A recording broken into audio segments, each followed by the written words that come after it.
appointments.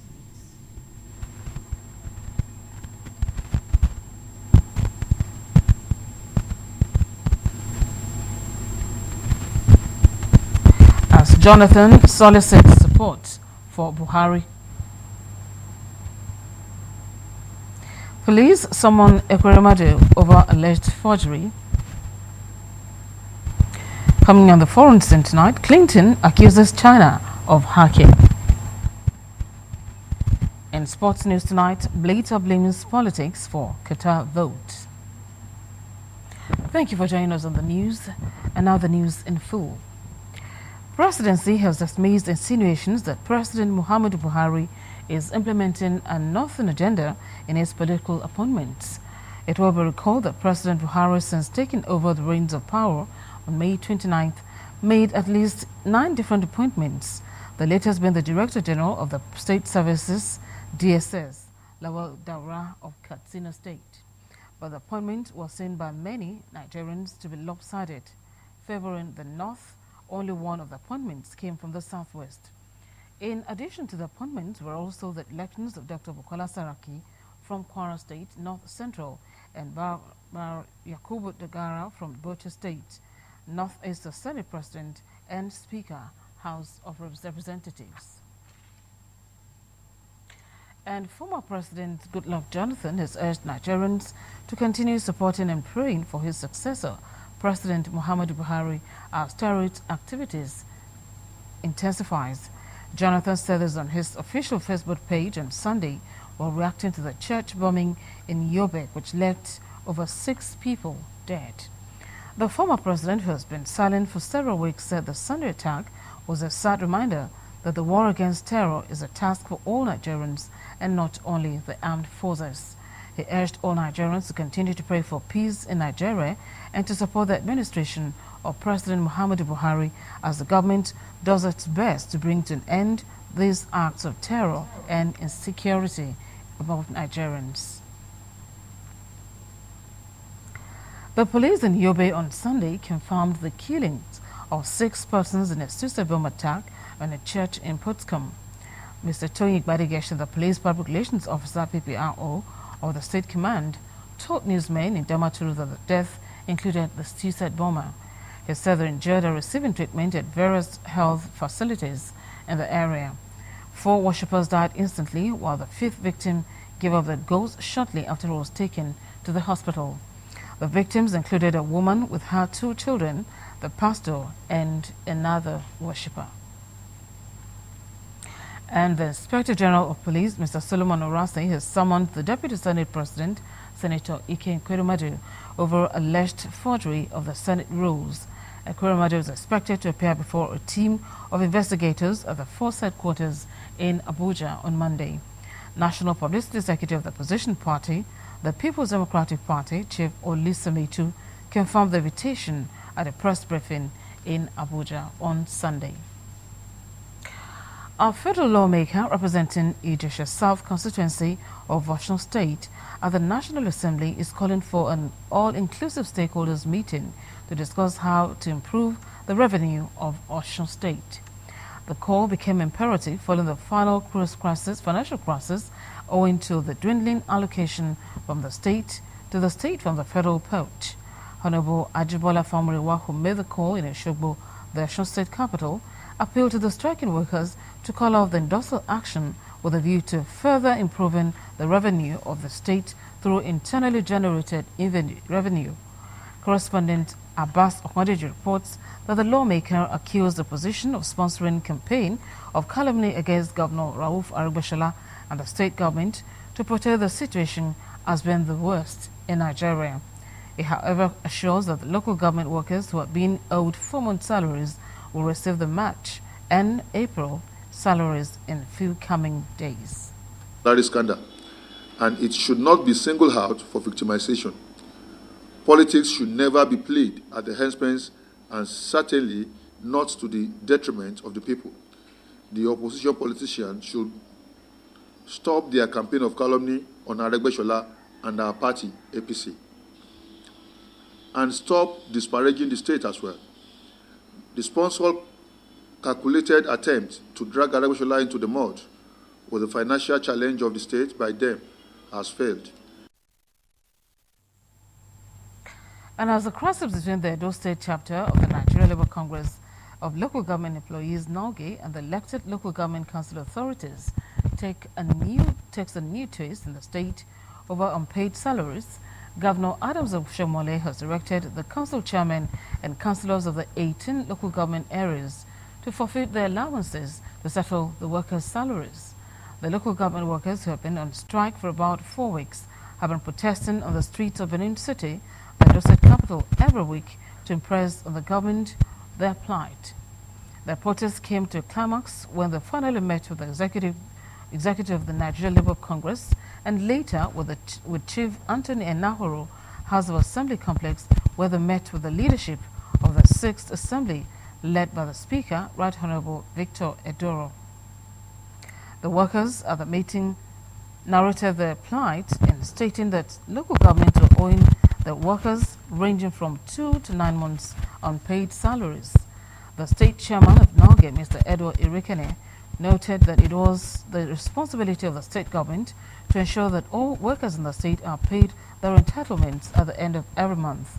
According to him, if the state government can pay salaries up to date, there is no reason why local government in the state should not be able to pay their workers at the end of the month.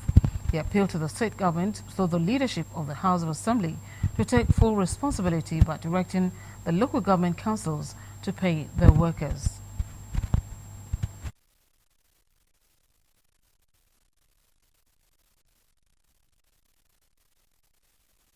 We have committed the issue to both the NLC and the House of Assembly. And so we are going to pause for a while and see what will come forth from the protests we have made to these two bodies.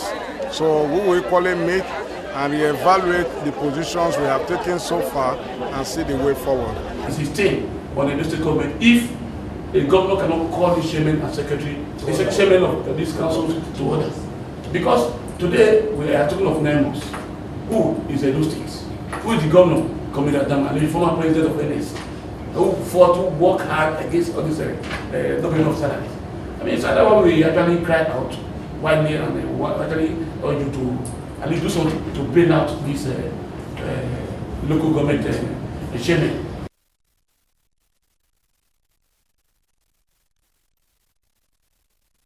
Sympathized with the workers and thanked them for being peaceful with their protests. He assured them that the House will look into the matter by first summoning the 18 local government chairmen in the state and then further meet with the comrade governor to help find a lasting solution on the issue. Where you, as proactive as this sister assembly will be, as we have promised the people of Edo State, we will not waste any time. Tomorrow morning, listen to the news. As we are going to sit, we summon all the local government chairmen to. The Lagos State chapter of the People's Democratic Party, PDP, has strongly criticized the Lagos State government for its manner of demolishing the popular Ladipo auto spare parts market, accusing the government of insincerity, imperialism, and misgovernance. According to the party, the good intention that may be in the decision of government to develop the market has been completely overshadowed by the manner of execution of the decision. In a statement signed by the publicity secretary of the party in the state, Taufik Ani, there is thus urgent need for caution in the action of the state government in areas dominated by non-indigents. The PDP has thus advised the Igbo traders in the state to approach the courts with Human Rights Commission and International Commission for protection against their further victimization in the state. Meanwhile, the PDP has commended the calmness of the traders aftermath of the demolition. While the federal government has formally introduced the postgraduate benchmark statement and minimum academic standards in applied dentology and geriatric medicines in 11 selected universities across the nation, the permanent secretary of the Federal Ministry of Education, Professor Mark John Umobiala, disclosed this at a 2-day stakeholders consultative meeting in Abuja. He said applied geriatrics medicine as a formal course of study in Nigerian universities will help to manage and prevent psychological problems experienced by older persons. Mobiala stated that the National University Commission, NUC, as a regulatory body on the Ministry of Education, was committed to the services delivery to older persons.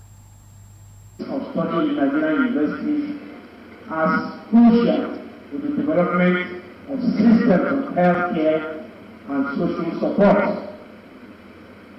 Older persons are enabled through evidence-based policies and empowering socio-economic programs to live healthy and productive lives and to continue to function independently for as long as they can in their families and in their communities. NUC's commitment to training personnel, legal services in delivery to older persons reiterates government's social development goals, which are right-based and for people of all ages.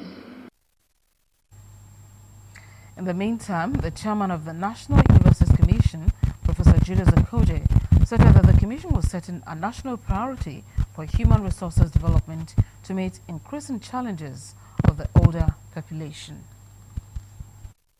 Growing. We're saying by 2050 we have about 29 million of our population and on that age bracket.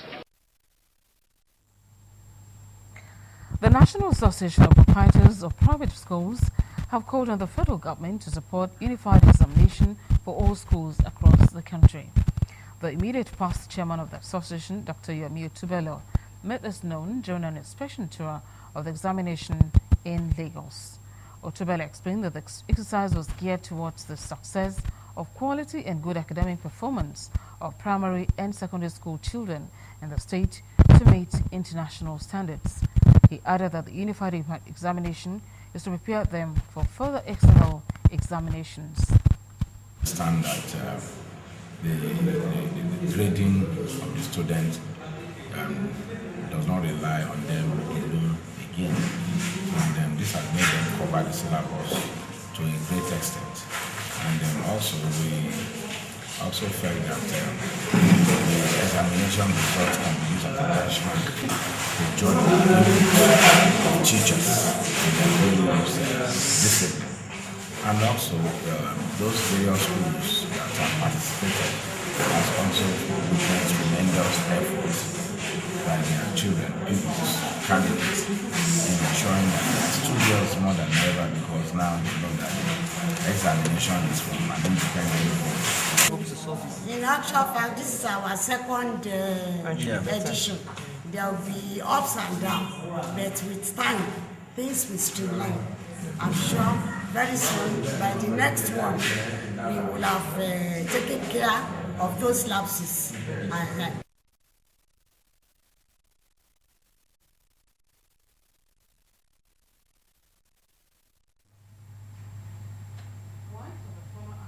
Bayelsa State, Mrs. Martha Binabo, has been released by her abductors. Mrs. Binabo, who was abducted by gunmen dressed in army uniforms from her warehouse last Monday in broad daylight, regained her freedom about 11 a.m. on Sunday. Although the family was silent on the payment of ransom for her release, her husband, Nestor Binabo, had on Saturday told former Governor Timothy Silva, who paid a solidarity visit to the couple's home in Azokoro, that his wife would be released soon. Chief Nestor Binabo was the Speaker of the House of Assembly under Silva and acted as the Governor of the state when the Supreme Court removed Silva from office in 2012. The area is barely 5 kilometers from former President Goodluck Jonathan's home in Otuoke. As the rate of crime continued to rise in Ikorodu area of Lagos State, residents of the area are demanding effective and efficient policing, just as a mother of two was again kidnapped during the week. Sokomi Ajao now reports. This is Agodo community via the popular Odonguyon axis in Ikorodu area of Lagos State, a quiet and sparsely populated community, one of the several communities facing security challenges in Ikorodu area, though there are traces of local security as a result of the presence of vigilante personnel in the community. But this could not prevent men of the underworld who kidnapped a 38-year-old Mrs. Oluwakemi Gbemisola Bashorun right in front of her house situated at number 5 Bashorun Abimbola Street in Agodo. It was a sad Tuesday evening on 30th of June 2015 at about 8:30 p.m. as unknown gunmen who came into the area through motorcycles struck. Up to now, we have been looking for her. We have not had any contact where she is, and presently we don't know. We are in dilemma. We don't know where she is presently, and nobody have communicated to us that this is what is happening. I want the government to come to my aid. They should try to help me look for my wife, because I don't know what to do. I've tried, I've reported, I've get in touch with the police, the SARS. They're just promising me that they will look for her for me, but up to now, no information whatsoever concerning her. The husband, who is yet to come to terms with the unfortunate incident, narrated how the wife left the church and proceeded home before she was kidnapped. When she was coming from church, and they now followed her from church, and the church is not far from our house. It's just about 3 streets away from here. They now follow her. She now when he now drove down to the street, she now has her daughter to get down and open the gate for her so that she can drive in, because she's using a Pathfinder Jeep Nissan. And by the time they want to open the gate, those people from the car just stopped and point gun at her that she should come down, and she now get down. She go back to the back of the she sit at the back of the car. They now drove her away. MITV News cubed and confirmed that the Pathfinder Jeep has been sighted in Itaoluwo area of Ikorodu, but the whereabouts of Mrs. Oluwakemi Gbemisola Bashorun remains unknown. MITV News will give you updates as events unfold. Sukomi Ajao, MITV News. And on this note, we'll have a break on the news. When we come back, we'll be taking more foreign stories.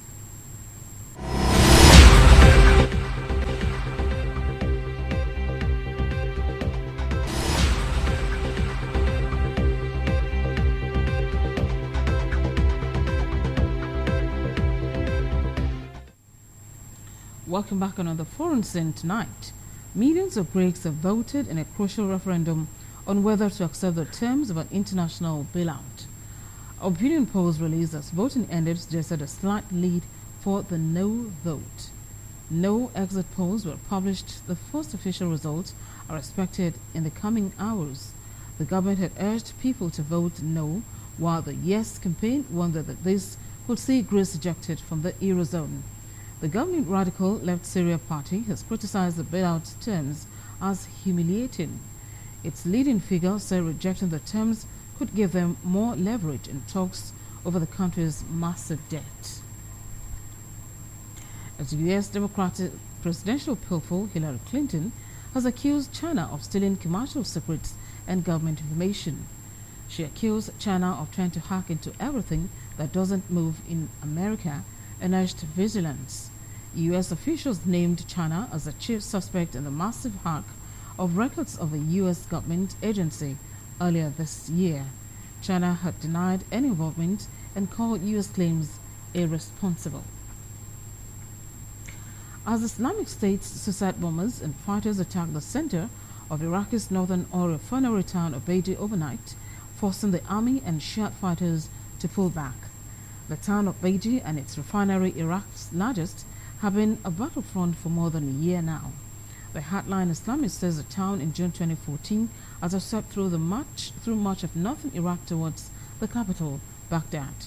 Control of Beidi neighborhoods has changed hands many times during the conflict. The latest Islamic State offensive bomb comes after authorities said they controlled nearly the whole town and expected to drive insurgents from the refinery within days. We again have a break on the news, and when we come back, we'll be taking stories from the sports scene. Please stay with us.